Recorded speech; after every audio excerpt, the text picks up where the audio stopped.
Selamat datang di Arah Baru, sebuah ruang tenang untuk kamu yang lelah mendengar keramaian dunia, tapi ingin memahami arti hidup dengan lebih jujur. Di sini kita tidak berbicara soal bagaimana membuat dunia menyukai kita, karena satu hal yang harus kita pahami lebih awal dalam hidup ini adalah tak ada yang benar-benar peduli seutuhnya. Mereka sibuk dengan hidup mereka sendiri, dan itu bukan hal yang salah, itu manusiawi, tapi akan jadi kesalahan kalau kita tetap berharap dunia akan terus memperhatikan luka kita, mendengarkan cerita kita, dan mengerti isi hati kita, tanpa kita sendiri yang mau memahami diri ini lebih dulu.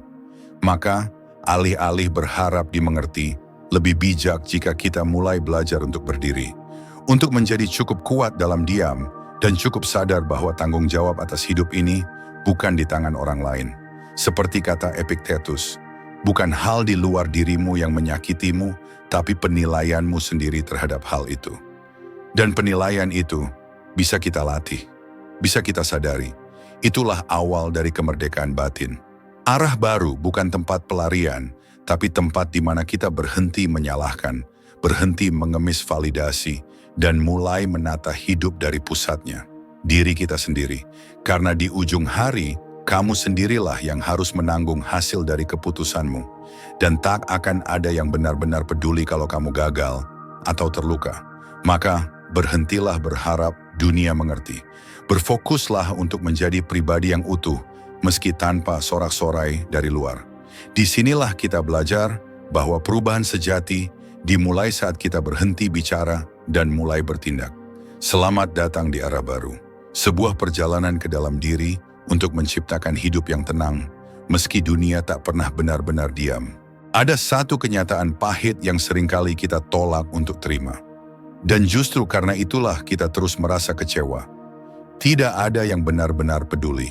Kita hidup dalam dunia yang bising. Setiap orang berbicara, berkeluh kesah, berjuang untuk dipahami, dan ingin diperhatikan. Tapi saat kita duduk dalam diam dan melihat sekeliling, kita menyadari bahwa semua orang sibuk dengan dirinya sendiri. Mereka bukan jahat, mereka bukan tak punya hati, tapi mereka juga sedang mencoba bertahan dalam hidupnya sendiri yang tak kalah rumitnya. Kita tumbuh dengan harapan bahwa jika kita terluka, seseorang akan datang memeluk. Jika kita gagal, seseorang akan menguatkan. Jika kita jatuh, dunia akan mengangkat. Tapi nyatanya, semakin kita dewasa, kita mendapati bahwa hidup ini adalah ruang ujian yang sunyi. Orang-orang akan hadir saat senang, menghilang saat kita runtuh. Dan sekali lagi, itu bukan karena mereka kejam, tapi karena mereka juga sedang tenggelam dalam gelombang hidupnya sendiri. Lalu, apa yang harus kita lakukan dengan kenyataan ini? Apakah kita menjadi sinis? Apakah kita harus berhenti berharap pada manusia? Tidak. Yang perlu kita lakukan adalah menerima dengan kepala dingin dan hati yang lapang, bahwa perhatian adalah kemewahan, bukan kewajiban, dan bahwa hidup yang stabil tidak bisa dibangun di atas harapan akan kepedulian orang lain. Stoikisme mengajarkan hal ini jauh sebelum dunia modern menciptakan media sosial, sebelum kita terpikat oleh jumlah like, komentar, atau validasi eksternal. Seorang filsuf Stoik, Marcus Aurelius, pernah menulis dalam catatannya, ketika kamu bangun pagi, katakan kepada diri sendiri, orang-orang yang saya hubungi hari ini akan bersikap mengganggu, tidak berterima kasih, sombong, tidak jujur, iri hati, dan kasar. Bukan untuk membuat hati keras, tapi agar kita tak lagi kaget saat dunia tidak berjalan sesuai harapan. Agar kita tidak remuk hanya karena orang lain tidak memberi kita perhatian yang kita kira pantas kita dapatkan. Inilah titik awal ketenangan, ketika kita berhenti menuntut dunia untuk memahami rasa sakit kita, dan mulai memahami bahwa tanggung jawab atas rasa itu adalah milik kita sendiri. Tidak ada yang bisa menyelami luka kita sedalam diri kita sendiri, dan justru karena itu, kita sendiri yang punya kuasa untuk menyembuhkannya. Apakah ini menyedihkan? Mungkin di awal, tapi seiring waktu kamu akan melihat, ini adalah pembebasan. Bayangkan jika kamu tidak lagi tergantung pada simpati, tidak lagi gelisah karena tak dipedulikan, tidak lagi berharap setiap orang peka terhadap isi kepalamu. Kamu akan lebih tenang, lebih ringan, dan lebih fokus. Kamu tidak perlu lagi sibuk menjelaskan dirimu. Kamu bisa diam dan tetap kuat. Di dunia yang tak peduli, berdirilah dengan kesadaran bahwa kamu tidak membutuhkan sorak-sorai untuk melangkah. Kamu hanya butuh keheningan dan kemauan untuk bergerak. Arah baru bukan tentang mengubah dunia agar peduli padamu, tapi mengubah dirimu agar tidak lagi tergantung pada kepedulian itu. Karena pada akhirnya, hidup ini adalah panggung sunyi, dan yang tersisa untuk menanggung naskahnya adalah dirimu sendiri. Di saat semuanya terasa berat, ketika harapan mulai retak dan tidak ada lagi tangan yang menyambut, maka hanya satu hal yang perlu kita ingat. Kita adalah sumber utama dari hidup kita sendiri. Bukan orang tua, bukan pasangan, bukan teman, bukan dunia. Kita telah begitu lama diajarkan untuk menunggu. Menunggu orang lain memperbaiki hidup kita. Menunggu momen sempurna datang. Menunggu dorongan dari luar untuk bergerak. Tapi setiap penantian itu akhirnya menua menjadi penyesalan. Karena hidup tak pernah benar-benar berubah jika sumbernya tetap kita gantungkan ke luar diri. Dalam falsafah Stoik, manusia diajak untuk mengenali bahwa kekuatan terbesar bukan berada di luar sana, melainkan di dalam diri. Epictetus, seorang filsuf Budak yang menjadi bijak karena penderitaannya, pernah berkata, "You have power over your mind, not outside events. Realize this and you will find strength." Dan saat kita benar-benar menyadari bahwa kita adalah pusat dari segala perubahan, kita berhenti mencari alasan, kita berhenti menyalahkan masa lalu, kita berhenti menunggu dukungan, karena kita tahu kalau aku tidak bergerak, maka tidak ada yang akan menggantikan langkah ini untukku. Mungkin dulu kita menyalahkan keadaan. Aku begini karena didikan yang salah. Aku gagal karena tidak punya dukungan. Aku kacau karena ditinggalkan. Tapi semua itu, sekeras apapun bunyinya, hanyalah narasi.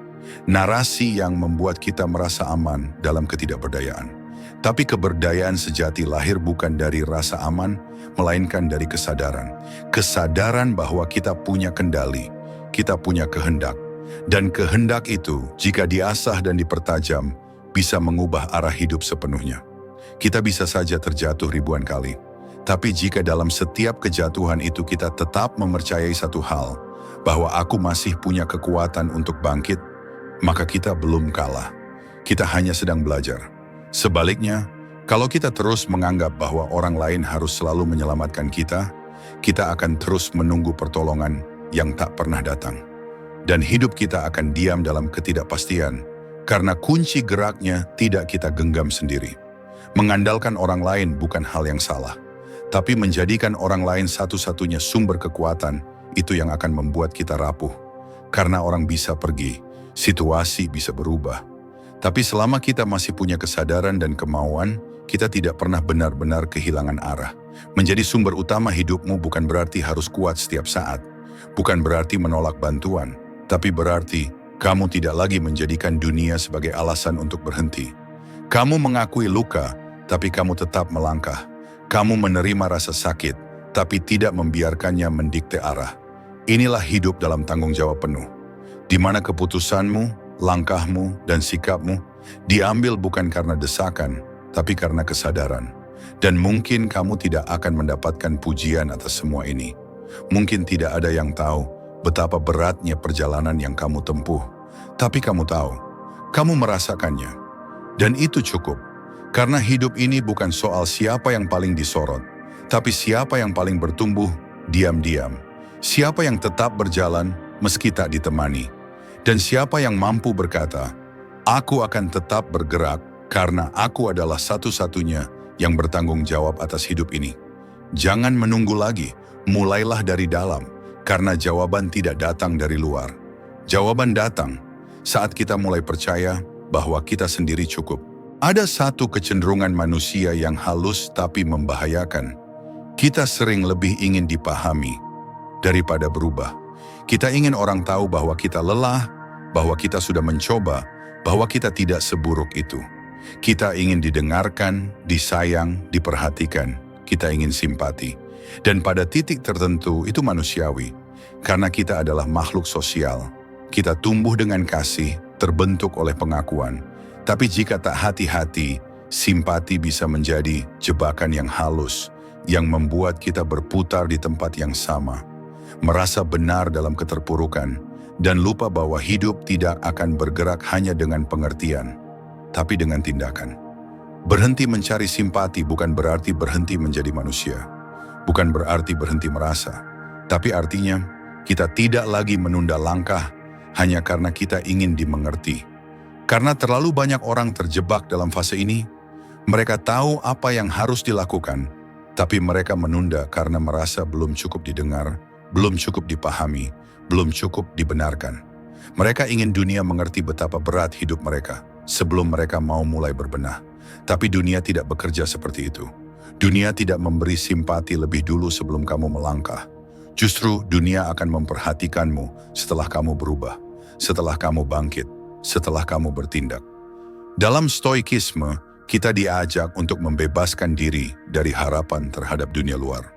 Bahwa satu-satunya hal yang bisa kita kendalikan adalah respons dan pilihan kita sendiri. Maka jika kita menunda untuk bergerak hanya karena kita ingin ditemani rasa sakitnya, kita sedang menyerahkan nasib kita pada faktor yang tidak bisa kita kendalikan, empati orang lain, dan itulah awal dari kehancuran yang sunyi. Karena simpati itu seperti angin hangat, menenangkan, tapi tak mendorongmu kemana-mana. Ia hanya mengelus luka, tapi tidak menjahitnya. Ia menenangimu, tapi tidak mengubahmu. Sebaliknya, tindakan adalah pisau tajam yang kadang menyakitkan. Ia membuatmu bertemu rasa tidak nyaman, tapi justru disitulah luka bisa sembuh, karena kamu menanganinya langsung, bukan sekadar menceritakannya. Pertanyaannya, mau sampai kapan kita hanya bercerita tanpa bergerak? Mau sampai kapan kita berharap orang lain mengerti, padahal diri kita sendiri belum sungguh-sungguh berjuang untuk berubah? Simpati tidak akan mengangkat bebanmu, tapi satu langkah kecil yang kamu ambil hari ini, meskipun tanpa disaksikan siapapun, itu jauh lebih bermakna daripada 1000 kata pengertian yang tidak mengubah apapun. Berhenti mencari simpati bukan berarti kamu harus jadi dingin, tapi kamu belajar untuk cukup kuat berdiri di atas kakimu sendiri, meski tanpa pelukan. Kamu tidak perlu lagi menjelaskan semuanya. Kamu hanya perlu membuktikan lewat tindakanmu. Karena pada akhirnya, simpati akan menghilang. Orang akan melupakan kisahmu, tapi perubahanmu itu yang akan tinggal. Bukan di benak orang lain, tapi di dalam dirimu sendiri. Jadi jika hari ini kamu merasa tak dimengerti, jangan habiskan waktu menjelaskan. Habiskan energi untuk membenahi. Jangan tunggu empati. Mulailah perbaiki dirimu, karena itulah bentuk cinta tertinggi pada kehidupan. Bertindak meski dalam kesepian. Di titik ini, kita tidak lagi butuh sorak-sorai. Cukup satu keyakinan di dalam dada, bahwa hidupku akan berubah, bukan karena mereka mengerti, tapi karena aku memilih untuk berubah. Kita hidup di zaman di mana segalanya bisa diukur. Berapa banyak yang menyukai postinganmu? Berapa banyak yang melihat ceritamu? Berapa banyak yang setuju dengan pendapatmu? Tanpa kita sadari, kita terbiasa menilai harga diri dari respons orang lain. Dan dari sanalah ketergantungan pada validasi mulai tumbuh. Awalnya terasa wajar. Siapa yang tidak ingin dihargai? Siapa yang tidak ingin merasa dilihat dan diakui? Tapi masalahnya bukan pada keinginan untuk dihargai. Masalahnya muncul ketika nilai dirimu ditentukan oleh seberapa keras orang lain bertepuk tangan. Dan inilah yang membuat validasi menjadi racun yang manis. Ia terasa menyenangkan, tapi menciptakan ketergantungan yang pelan-pelan menghancurkan pondasi dirimu sendiri. Kita mulai membuat keputusan bukan karena itu benar, tapi karena itu bisa diterima banyak orang. Kita mulai berpura-pura bahagia agar tetap terlihat baik-baik saja di mata publik. Kita mulai mengorbankan keaslian demi pengakuan. Dan lama-lama, kita kehilangan arah. Stoikisme sejak awal mengingatkan kita, hidup bukan untuk menyenangkan semua orang. Kita tidak bisa mengendalikan bagaimana orang memandang kita. Yang bisa kita kendalikan hanyalah integritas kita terhadap diri sendiri. Filsuf Romawi Seneca pernah menulis, "It is not the man who has too little, but the man who craves more that is poor." Dan dalam konteks ini, craves more bukan sekadar soal harta, tapi tentang hasrat tak terbatas untuk dikagumi, disetujui, dan diterima. Semakin kita tergantung pada validasi, semakin mudah kita kecewa. Semakin besar ekspektasi kita terhadap tepuk tangan, semakin dalam luka saat kita diabaikan. Sebaliknya, kemandirian adalah kelegaan yang tenang. Ia tidak ramai, ia tidak viral, tapi ia kokoh. Kemandirian adalah saat kamu melakukan hal yang benar meski tak ada yang tahu. Kemandirian adalah saat kamu percaya pada pilihanmu meski tidak didukung siapapun. Kemandirian adalah saat kamu tahu apa yang kamu lakukan bermakna meski tidak ada yang memuji. Dan di sanalah ketenangan muncul. Saat kamu tidak lagi berperang untuk dilihat, tapi memilih untuk hadir apa adanya. Kamu tidak perlu membuktikan apapun. Kamu tidak perlu menjelaskan siapa dirimu. Karena kamu tahu, kamu hidup sesuai prinsip, bukan selera umum. Memang tidak mudah untuk berhenti mencari validasi. Butuh waktu, butuh keberanian. Tapi jika kamu mau mulai, maka langkah pertama adalah dengan menyadari, hidup yang sejati tidak perlu selalu dilihat. Yang perlu adalah dijalani dengan jujur dan sadar. Lepaskan ketergantungan pada pujian. Lepaskan kebutuhan untuk selalu disetujui. Karena semakin kamu butuh itu, semakin kamu kehilangan arahmu sendiri. Dan jika kamu kehilangan dirimu, untuk apa semua pengakuan itu? Di titik ini, kita tidak lagi terobsesi dengan dilihat orang. Kita mulai lebih sibuk dengan apa yang kita lihat dalam diri sendiri. Kita tidak lagi bangga karena banyak yang memuji, tapi karena kita tahu, aku hidup tidak untuk membuktikan sesuatu, tapi untuk menjadi sesuatu. Itulah kebebasan, itulah kemandirian. Dan di sanalah kamu akan menemukan ketenangan, bukan dari keramaian tepuk tangan, tapi dari diamnya batin yang tahu arah. Hidup ini penuh ketidakpastian. Ada begitu banyak hal yang terjadi di luar kendali kita. Perilaku orang lain, cuaca yang berubah tiba-tiba, komentar yang menyakitkan, situasi sosial, hingga takdir yang sama sekali tak kita rencanakan. Dan semakin kita mencoba mengendalikan hal-hal itu, semakin besar kekecewaan yang kita telan. Semakin kuat kita menuntut dunia berjalan sesuai keinginan kita. Semakin kita merasa lelah, frustrasi, dan marah. Disinilah stoikisme datang bukan sebagai teori, tapi sebagai pelita yang menuntun kita kembali ke akar kesadaran. Bahwa hidup ini terbagi dua, apa yang bisa kita kendalikan dan apa yang tidak bisa kita kendalikan. Epictetus, salah satu tokoh stoik yang paling berpengaruh, pernah menulis, beberapa hal ada di tangan kita dan beberapa hal tidak ada di tangan kita. Dan di balik kesederhanaan kalimat itu, tersimpan kebebasan yang luar biasa. Karena ketika kita sungguh-sungguh memahami dan menerima batas ini, kita berhenti menguras energi untuk hal-hal yang tak bisa kita ubah. Kita tidak lagi merusak hari hanya karena seseorang memperlakukan kita dengan buruk. Kita tidak lagi menaruh kebahagiaan kita di tangan orang lain. Kita tidak lagi berharap dunia akan berjalan sesuai skenario pribadi kita. Sebaliknya, kita mulai menaruh perhatian pada apa yang benar-benar bisa kita jaga. Sikap kita, cara berpikir kita, pilihan kita, dan bagaimana kita merespons hidup ini. Inilah kendali sejati, kendali dari dalam, bukan dari luar. Ketika seseorang menghina kita, kita tak bisa mencegah hinaan itu keluar dari mulutnya. Tapi kita bisa memilih untuk tidak membalas. Kita bisa memilih untuk tidak menyimpannya dalam hati. Kita bisa memilih untuk tetap tenang dan melanjutkan hidup.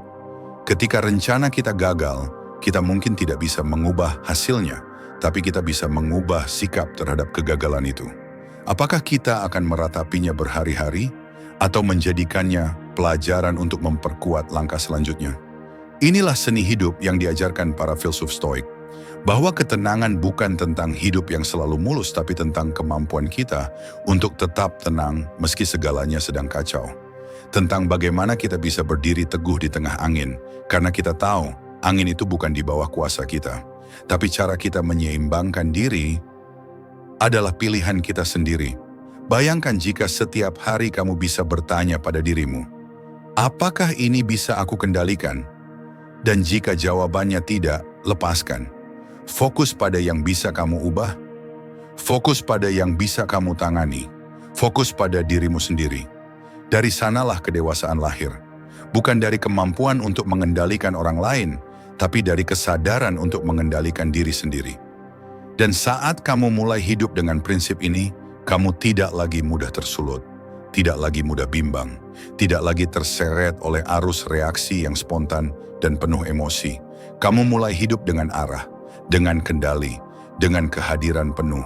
Karena pada akhirnya kamu akan menyadari, hidup ini tidak pernah tentang menguasai dunia, tapi tentang menguasai batinmu sendiri. Kamu tidak bisa mengatur angin, tapi kamu bisa mengatur layarmu. Dan itu cukup, lebih dari cukup, untuk membawa perahu kecilmu tetap melaju. Ada satu reaksi yang kerap kali membuat hidup kita kacau. Bahkan sebelum kita sempat berpikir, reaksi spontan, emosional, tanpa jeda dan tanpa kesadaran. Kita ditegur sedikit, langsung tersinggung. Kita dikritik, langsung merasa diserang. Kita dihadapkan pada masalah, langsung panik atau marah. Kita menjadi terlalu cepat, terlalu mudah, dan terlalu dangkal dalam merespons hidup. Dan itulah akar dari banyak penyesalan. Karena ketika kita terlalu reaktif, kita menyerahkan kendali kepada emosi sesaat. Kita meledak, lalu menyesal. Kita membalas, lalu menyesal. Kita menjauh, lalu menyesal. Padahal semua itu bisa dicegah, bukan dengan kekuatan, tapi dengan kesadaran. Stoikisme menawarkan jalan berbeda. Sebelum kamu bereaksi, berhentilah sejenak. Berpikirlah, amati dirimu, dengarkan batinmu. Jangan reaktif, jadilah reflektif. Filsuf Stoik Seneca menuliskan, "No man was ever wise by chance." Kebijaksanaan tidak lahir dari kecepatan reaksi, melainkan dari kemampuan untuk berhenti, mencerna, dan merespons dengan tenang. Menjadi reflektif bukan berarti lamban, bukan berarti tidak peduli, tapi berarti sadar bahwa tidak semua emosi perlu diberi panggung. Tidak semua dorongan hati layak untuk diikuti, dan tidak semua ucapan orang perlu dibalas dengan kemarahan. Dalam kehidupan yang semakin cepat ini, kesabaran adalah bentuk pemberontakan, dan diam adalah bentuk kekuatan. Bayangkan ini, seseorang memancing emosimu, mungkin dengan hinaan, mungkin dengan sindiran, atau bahkan dengan fitnah. Kamu punya dua pilihan. Kamu bisa membalas saat itu juga, menjaga ego, merasa menang sesaat. Atau kamu bisa menarik napas, tidak bereaksi, dan berkata dalam hati, "Ini bukan tentang aku, ini tentang dia." Kamu memilih untuk tidak ikut terbakar. Dan disitulah kemenangan sejati terjadi. Bukan karena kamu membalas, tapi karena kamu tidak terpengaruh. Reaksi spontan seringkali hanya melampiaskan emosi, tapi refleksi akan menciptakan arah. Ia tidak menenangkan hanya sesaat, tapi membawa pemahaman jangka panjang. Refleksi itu sunyi. Ia mengajakmu berdialog dengan dirimu sendiri. Bukan untuk membenarkan dirimu, tapi untuk mengenal dirimu lebih dalam. Mengapa kamu marah? Apa yang sebenarnya kamu takutkan? Apakah masalah ini sebesar itu? Atau hanya perasaan yang belum sempat kamu akui? Saat kamu mulai melatih jeda sebelum merespon, hidup menjadi lebih jernih. Hubunganmu lebih damai. Kepalamu tidak lagi dipenuhi penyesalan karena kata-kata yang terlanjur meluncur. Dan ini bukan berarti kamu menahan semua hal dalam diam. Tapi kamu memilih waktu dan cara yang tepat untuk mengekspresikan sesuatu. Kamu tidak bereaksi untuk melindungi ego, tapi merespons untuk menjaga integritas. Ketenangan seperti ini bukan warisan, tapi latihan. Dan kamu bisa memulainya hari ini dengan hal sederhana. Berhenti sejenak sebelum menjawab, menarik napas sebelum menilai, mendengarkan sebelum menyimpulkan. Karena dalam jeda itulah kita memberi ruang bagi kebijaksanaan untuk masuk. Dan percayalah, orang yang bisa menunda reaksi adalah orang yang telah mengambil kembali kendali atas hidupnya. Dia tidak diperintah oleh emosinya. Dia tidak dikendalikan oleh orang lain. Dia berdiri, tenang, dan penuh arah. Jangan reaktif. Jadilah reflektif. Karena di dunia yang terus mendesak kita untuk bereaksi cepat, mereka yang mampu menunda justru yang paling sadar. Ada satu fase dalam hidup yang tak banyak disukai orang. Fase diam, fase sepi, fase ketika perjalanan terasa tidak terlihat siapa-siapa. Tidak ada pujian, tidak ada tepuk tangan, tidak ada validasi. Hanya ada kamu dan perjuanganmu yang tak tampak dari luar. Dan justru di sanalah pertumbuhan sejati terjadi, di dalam kesunyian. Kita hidup di era yang memuja sorotan. Apapun yang kita lakukan, seolah harus dibagikan, diakui, dan mendapat respons. Kita jadi terbiasa berpikir bahwa sesuatu baru berarti jika dilihat orang lain. Tapi hidup sejati tidak bekerja seperti itu. Pertumbuhan terbesar pada kenyataannya selalu terjadi dalam senyap. Benih yang paling kuat tidak tumbuh di atas tanah, tapi jauh di bawah permukaan. Ia melewati gelap, lembab, tekanan tanah yang membungkam. Namun saat ia akhirnya muncul ke atas, itu bukan awal perjalanannya. Itu adalah hasil dari waktu yang panjang di dalam keheningan. Begitu pula dengan dirimu. Saat kamu sedang memperbaiki pola pikir, mengatur ulang arah hidup, membangun disiplin baru, menyembuhkan luka yang tak pernah kamu ceritakan, mungkin tidak ada yang tahu, mungkin tidak ada yang peduli, tapi itu bukan masalah. Karena tujuanmu bukan untuk dilihat, tujuanmu adalah untuk menjadi. Dan untuk menjadi seseorang yang baru, kamu perlu melalui ruang sunyi itu. Ruang di mana kamu mulai mengubah narasi dalam kepalamu, memperbaiki hubunganmu dengan dirimu sendiri, dan membentuk kebiasaan kecil yang tak perlu kamu umumkan. Stoikisme mengajarkan kita untuk tidak terikat pada penilaian luar, bahwa menjadi lebih baik tidak harus disaksikan. Marcus Aurelius bahkan menulis dalam Meditations, "Waste no more time arguing what a good man should be. Be one." Artinya, kamu tidak perlu sibuk membuktikan dirimu. Kamu hanya perlu menjalani nilai-nilai yang kamu yakini, dan membiarkan waktulah yang berbicara. Pertumbuhan dalam kesunyian bukan berarti kamu sendirian, tapi artinya kamu sadar, pertumbuhan adalah tanggung jawab pribadi, dan tidak semua perjalanan butuh saksi. Mungkin kamu sedang berjuang untuk keluar dari pola lama. Mungkin kamu sedang belajar memaafkan masa lalu. Mungkin kamu sedang mencoba menjalani hari-hari tanpa drama, tanpa pencitraan. Dan semua itu terlihat membosankan dari luar. Tapi justru di sanalah kedalamanmu sedang dibentuk. Tidak semua hal perlu diceritakan. Tidak semua kemenangan perlu diumumkan.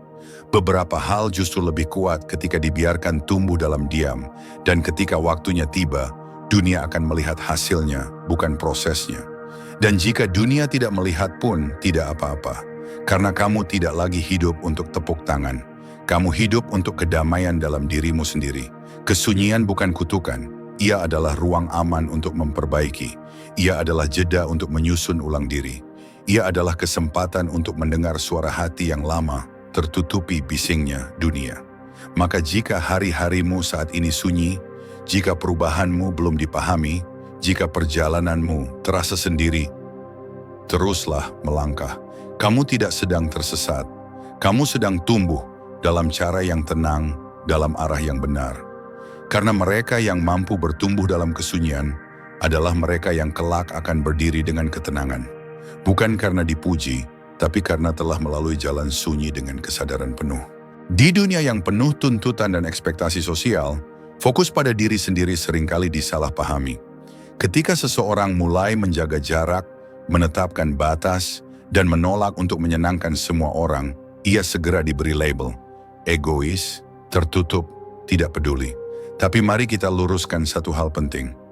Fokus pada diri sendiri bukanlah bentuk keegoisan. Itu adalah bentuk tanggung jawab pada hidup yang hanya satu kali ini. Kita diajarkan sejak kecil untuk peduli pada orang lain. Dan itu baik. Tapi tanpa disadari, kita sering terbiasa untuk menomorduakan diri sendiri demi memenuhi ekspektasi lingkungan. Kita takut mengecewakan, takut dianggap berubah, takut dikira tidak setia kawan. Akhirnya, kita mengorbankan waktu, energi, bahkan harga diri demi diterima. Padahal setiap pengorbanan yang tidak dilandasi kesadaran hanya akan berakhir pada satu hal, kelelahan batin. Fokus pada diri berarti kamu mulai memperhatikan isi kepalamu. Kamu mulai bertanya, apakah ini yang aku inginkan? Atau hanya karena orang lain ingin aku melakukannya? Apakah aku bahagia atau hanya terlihat bahagia di mata mereka? Saat kamu mulai mengalihkan perhatian dari luar ke dalam, kamu tidak sedang memutus koneksi dengan orang lain. Kamu justru sedang membangun koneksi yang lebih jujur dengan dirimu sendiri. Stoikisme sangat menekankan pentingnya hidup sesuai nilai-nilai yang diyakini, bukan sesuai tuntutan massa. Marcus Aurelius menulis, The tranquility that comes when you stop caring what they say, or think, or do, only what you do. Itulah ketenangan sejati saat kamu berhenti hidup untuk mata orang lain dan mulai menjalani hidupmu berdasarkan apa yang kamu tahu benar. Fokus pada diri tidak berarti kamu menolak orang lain. Justru sebaliknya, kamu sedang memperkuat pondasimu agar saat kamu hadir untuk orang lain, kamu hadir dengan utuh, bukan dengan hati yang kosong. Kita tidak bisa memberi kebaikan dari tempat yang kehabisan energi. Kita tidak bisa menjadi pendengar yang baik jika batin kita sendiri penuh dengan kebisingan. Dan kita tidak bisa mencintai orang lain dengan sehat jika kita belum berdamai dengan diri sendiri. Maka, jangan pernah merasa bersalah karena memilih untuk menarik diri sejenak. Jangan merasa egois karena kamu ingin membatasi interaksi yang mengurasmu. Jangan merasa harus menjelaskan keputusanmu kepada setiap orang yang tidak memahami jalan sunyi yang kamu tempuh. Kamu sedang menyelamatkan dirimu. Kamu sedang menyusun ulang arah. Dan itu bukan tindakan egois, itu tindakan dewasa. Fokus pada diri juga bukan tentang menutup diri dari kritik atau hidup dalam keangkuhan. Sebaliknya, ini tentang keberanian untuk jujur pada kebutuhan batinmu. Tentang belajar mendengarkan dirimu sebelum kamu mendengarkan dunia. Kamu tidak harus selalu ada untuk semua orang, apalagi jika kehadiran itu mengorbankan dirimu sendiri. Kamu tidak harus membuktikan bahwa kamu orang baik dengan mengorbankan waktu istirahatmu, ketenangan pikiranmu, atau prinsip yang kamu pegang teguh. Karena pada akhirnya, kamu yang akan menanggung akibat dari setiap keputusan. Mereka bisa menilai, mereka bisa berbicara, tapi mereka tidak akan pernah merasakan isi kepalamu atau beban di dadamu. Dan di titik itulah kamu sadar, memilih fokus pada diri bukan karena kamu membenci orang lain, tapi karena kamu mencintai hidup yang kamu jalani dan ingin menjalaninya dengan penuh kesadaran, bukan keterpaksaan. Ada satu tekanan halus yang terus membayangi hidup kita. Bahkan tanpa kita sadari, dorongan untuk membuktikan diri. Kita ingin membuktikan bahwa kita tidak lemah, bahwa kita mampu sukses, bahwa kita bisa lebih baik dari mereka yang pernah meremehkan. Kita ingin membuktikan bahwa kita berhasil di mata orang tua, pasangan, teman-teman, bahkan di mata orang-orang yang tidak benar-benar peduli. Dan tanpa sadar, hidup kita bukan lagi tentang menjadi, tapi tentang memperlihatkan. Kita mulai membuat pilihan bukan karena itu sesuai nilai kita, melainkan karena itu akan terlihat bagus di mata orang lain. Kita mulai bekerja lebih keras bukan karena kita mencintai prosesnya, tapi karena kita ingin membungkam suara yang pernah merendahkan kita. Kita mulai berpura-pura bahagia agar orang lain berpikir kita baik-baik saja. Namun, inilah pertanyaan penting yang perlu kita renungkan. Untuk siapa sebenarnya kita hidup? Untuk siapa semua pembuktian ini dilakukan? Dan apakah setelah semua itu, kita benar-benar merasa damai? Stoikisme mengajak kita melihat hidup dari sudut pandang yang lebih dalam. Bahwa kebahagiaan dan nilai diri tidak ditentukan oleh penilaian orang lain. Bahwa kita tidak perlu panggung, tidak perlu pengakuan, tidak perlu sorotan untuk menjalani hidup yang bermakna. Filsuf Stoik Epictetus berkata, "Jika kamu ingin meningkatkan diri, berilah diri kamu untuk dipandang bodoh dan tidak berakal." Karena kadang, jalan perbaikan itu tidak terlihat menarik di mata banyak orang. Kadang, keputusan yang paling benar justru membuat kita dikira lemah, dikira aneh, bahkan dikira mundur. Tapi kita tidak hidup untuk memenuhi ekspektasi publik. Kita hidup untuk menjalani perjalanan batin yang otentik. Dan dalam perjalanan itu, kamu tidak perlu membuktikan apapun ke siapapun. Bukan karena kamu tidak peduli, tapi karena kamu sudah cukup sadar bahwa nilai hidupmu tidak bergantung pada penilaian luar. Kamu bisa gagal di mata dunia, tapi tetap tumbuh dalam kedalaman jiwamu. Kamu bisa tidak kaya raya, tapi tetap hidup dalam integritas yang kuat. Kamu bisa tidak dipuji, tapi tetap menjadi pribadi yang utuh. Setiap kali kamu merasa ingin membuktikan diri, coba tanya lagi pada dirimu sendiri. Apakah ini benar-benar keinginan hatiku? Atau ini hanya balas dendam yang dibungkus ambisi? Jika jawabanmu adalah yang kedua, maka kamu sedang mengikat dirimu pada beban yang tak perlu. Pembuktian sejati bukan soal membuat orang percaya, tapi membuat dirimu sendiri tenang. Kamu tahu bahwa kamu sedang bertumbuh. Kamu tahu bahwa kamu sedang memperbaiki diri. Dan kamu tidak butuh pengakuan untuk melanjutkannya. Ketika kamu sadar bahwa tidak ada yang perlu dibuktikan, kamu akan lebih ringan menjalani hidup. Kamu tidak perlu ikut lomba yang tidak kamu daftarkan. Kamu tidak perlu memenuhi ekspektasi yang tidak pernah kamu setujui. Kamu tidak perlu bersaing di medan yang bukan milikmu. Kamu mulai hidup dalam ritme yang kamu pilih sendiri. Kamu mulai menilai keberhasilan berdasarkan ketenangan, bukan keterkenalan. Kamu mulai mendefinisikan arti sukses dari kedekatan dengan jati diri, bukan kedekatan dengan sorak-sorai. Dan di titik ini, kamu bebas. Kamu tidak akan gelisah saat tidak dihargai, karena kamu tahu harga dirimu tidak ditentukan dari luar. Kamu tidak akan sibuk menjelaskan pilihanmu, karena kamu tahu kamu berjalan di jalan yang kamu yakini. Kamu tidak hidup untuk membuktikan apapun. Kamu hidup untuk menjadi versi terbaik dari dirimu sendiri, dalam diam, dalam kesadaran, dalam kejujuran. Nah, tidak semua orang yang akan memahami jalan yang kamu pilih. Tidak semua orang akan percaya pada keputusan yang kamu ambil. Dan tidak semua orang akan mendukung proses perubahan yang sedang kamu jalani. Di tengah dunia yang bising, yang menghargai kecepatan, pencitraan, dan sorotan, memilih untuk berjalan dalam sunyi seringkali dianggap sebagai sebuah kemunduran. Padahal justru dalam kesunyian itu, arah hidupmu sedang terbentuk. Kita terlalu sering mengasosiasikan arah dengan keramaian. Seolah kalau jalan kita benar, maka akan banyak yang ikut. Kalau pilihan kita tepat, maka pasti akan mendapat tepuk tangan. Dan jika proses kita bermakna, maka semua orang akan menyadarinya. Namun hidup yang berakar bukan hidup yang tumbuh karena dilihat, melainkan hidup yang tumbuh karena sadar. Dan kesadaran itu hampir selalu dibentuk dalam keheningan. Stoikisme mengajarkan kita untuk tidak larut dalam suara luar, karena suara luar bisa memuji dan bisa juga menghancurkan. Tapi yang tidak pernah berubah adalah suara di dalam diri, suara yang tahu kemana kita ingin menuju, suara yang pelan tapi pasti berkata, lanjutkan meski tidak ada yang melihat. Marcus Aurelius dalam Meditations menulis, "The soul becomes dyed with the color of its thoughts." Artinya bukan apa yang kamu pamerkan ke dunia yang membentuk siapa dirimu, tapi apa yang kamu renungkan dalam diam. Jalan sunyi tidak selalu menyenangkan. Ada ragu, ada kesepian, ada godaan untuk kembali ke kebisingan demi merasa terhubung. Tapi jalan ini, jalan yang kamu tempuh dengan kesadaran dan keheningan, adalah jalan yang akan membawamu pada kebenaran paling hakiki. Kamu tidak perlu hiruk-pikuk dunia untuk tahu kamu berada di arah yang tepat. Bertumbuh dalam sunyi berarti kamu tidak lagi tergantung pada respon. Kamu tidak lagi menilai kemajuanmu dari seberapa banyak orang yang tahu.